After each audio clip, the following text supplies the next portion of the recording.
आज हम बात करेंगे एक ऐसे ऑपरेशन की जिसने छत्तीसगढ़ के घने जंगलों में नक्सलियों के खिलाफ इतिहास रच दिया।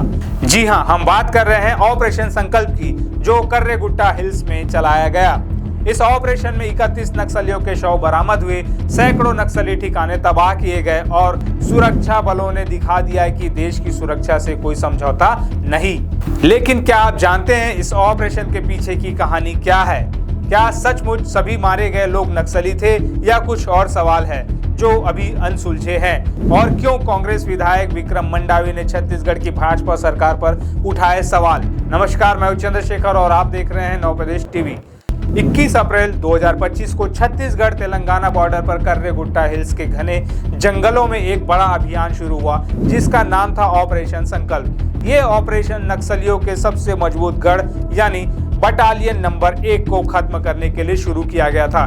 बटालियन नंबर 1 नक्सलियों की सबसे ताकतवर मिलिट्री विंग मानी जाती है, जो भारी हथियारों से लैस है और दक्षिण पश्चिम बस्तर में अपनी जड़ें जमाए हुई थी। पुलिस को खुफिया जानकारी मिली थी कि कर्रेगुट्टा हिल्स में नक्सलियों के टॉप लीडर्स छिपे हुए हैं। ये वही इलाका है जहां नक्सलियों ने अपने बंकर, ट्रेनिंग कैंप और हथियारों के जखीरे बनाए हुए थे। इस जानकारी के बाद छत्तीसगढ़ पुलिस ने कोई देर नहीं की और 20,000 से ज्यादा जवानों को इस ऑपरेशन में उतार दिया।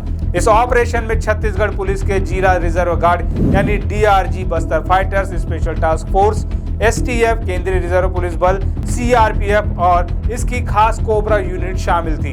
ये सभी यूनिट्स मिलकर एक ऐसा जाल बुन रही थी जिसमें नक्सलियों के लिए बचना नामुमकिन था। ऑपरेशन संकल्प को शुरू हुए अभी कुछ ही हफ्ते हुए थे कि सुरक्षा बलों को बड़ी कामयाबी मिलने लगी।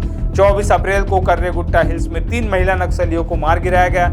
इसके साथ ही हथियारों, विस्फोटकों और दूसरी सामग्रियों का एक बड़ा जखीरा बरामद हुआ। लेकिन असली कामयाबी तब सामने आई जब 7 मई 2025 को एक बड़ी मुठभेड़ में 22 नक्सलियों को ढेर कर दिया गया। इस मुठभेड़ को इतिहास में बस्तर के सबसे बड़े नक्सल विरोधी अभियानों में से एक माना जा रहा है।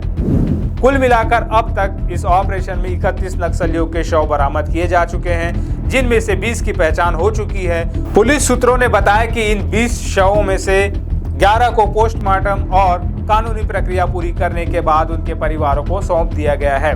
बाकी 11 शवों की पहचान का काम अभी चल रहा है। इसके अलावा 400 से ज्यादा आईईडी, 40 हथियार और करीब 2 टन विस्फोटक सामग्री बरामद की गई है। सैकड़ों नक्सली ठिकाने और बंकर तबाह किए गए। खाद्य सामग्री, डेटोनेटर और दैनिक उपयोग की चीजें भी बरामद हुई। पुलिस का कहना है कि इस ऑपरेशन ने नक्सलियों की कमर तोड़ दी है। यह ऑपरेशन इतना आसान नहीं था। कर्रेगुट्टा हिल्स का इलाका इतना घना है और खतरनाक है कि यहाँ हर कदम पर जान का खतरा था। नक्सलियों ने जंगल में प्रेशर आईईडी बिछाए हुए थे, जो छोटे छोटे धमाकों से जवानों को निशाना बनाते थे। इस ऑपरेशन में 6 जवान घायल भी हुए, लेकिन अच्छी बात यह है कि सभी खतरे से बाहर है। एक पुलिस अधिकारी ने नाम न बताने की शर्त पर कहा, हमारी टीमें पूरी तरह सुरक्षित है और बस्तर को सेफ बनाने के लिए दिन रात काम कर रही है। ऑपरेशन अभी चल रहा है, इसलिए ज्यादा जानकारी अभी नहीं दी जा सकती। 21 अप्रैल से अब तक इस ऑपरेशन में 35 मुठभेड़ हो चुकी है। हर मुठभेड़ में जवानों ने अपनी जान जोखिम में डालकर नक्सलियों को मुंह तोड़ जवाब दिया। यह ऑपरेशन न सिर्फ नक्सलियों के खिलाफ था, बल्कि बस्तर के लोगों को डर से आजादी दिलाने की एक कोशिश भी थी। लेकिन हर बड़ी कामयाबी के साथ कुछ सवाल भी उठते हैं। कांग्रेस विधायक विक्रम मंडावी ने इस ऑपरेशन को लेकर छत्तीसगढ़ की सरकार पर गंभीर सवाल खड़े किए हैं। उन्होंने कहा कि मुख्यमंत्री एक तरफ इस ऑपरेशन को सफल बताकर जवानों को बधाई दे रहे हैं, लेकिन गृह मंत्री कह रहे हैं कि बीजापुर में कोई ऑपरेशन हुआ ही नहीं।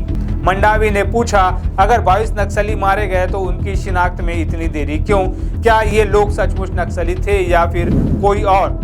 सरकार को प्रेस कॉन्फ्रेंस करके सारी बातें साफ करनी चाहिए। उन्होंने ये भी सवाल उठाया कि 18 दिन तक चले इस ऑपरेशन में मारे गए लोगों की पहचान क्यों नहीं हो पाई।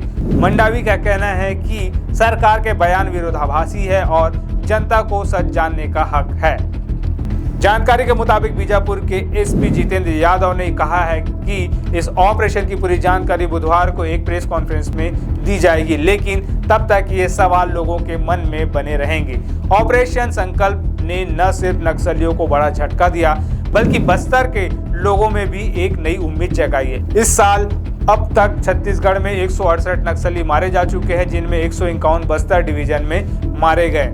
ये ऑपरेशन नक्सलियों की ताकत को कम करने और बस्तर को सुरक्षित बनाने की दिशा में एक बड़ा कदम है, लेकिन इसके साथ ही ये भी जरूरी है कि सरकार और पुलिस स्थानीय लोगों का भरोसा जीते।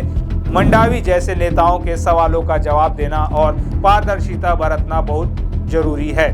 बस्तर के जंगल सिर्फ नक्सलियों के गढ़ नहीं हैं, ये उन लाखों लोगों का घर भी है जो शांति और तरक्की चाहते हैं। ऑपरेशन संकल्प जैसे अभियान इस दिशा में एक उम्मीद की किरण है। ऑपरेशन संकल्प की ये कहानी न सिर्फ जवानों की बहादुरी की मिसाल है, बल्कि ये भी दिखाती है कि देश की सुरक्षा के लिए कितने बड़े बड़े कदम उठाए जा रहे हैं। लेकिन सवाल ये है कि क्या ये ऑपरेशन बस्तर को पूरी तरह नक्सल मुक्त कर पाएगा और क्या सरकार मंडावी के सवालों का जवाब दे पाएगी? आपके क्या विचार है कमेंट बॉक्स में ज़रूर बताएं। और अगर आपको ये वीडियो पसंद आया तो लाइक, शेयर और सब्सक्राइब करना ना भूलें। हमारे चैनल पर ऐसी ही खबरों के लिए हमारे साथ जुड़े रहिए। मिलते हैं अगले वीडियो में, तब तक के लिए नमस्कार।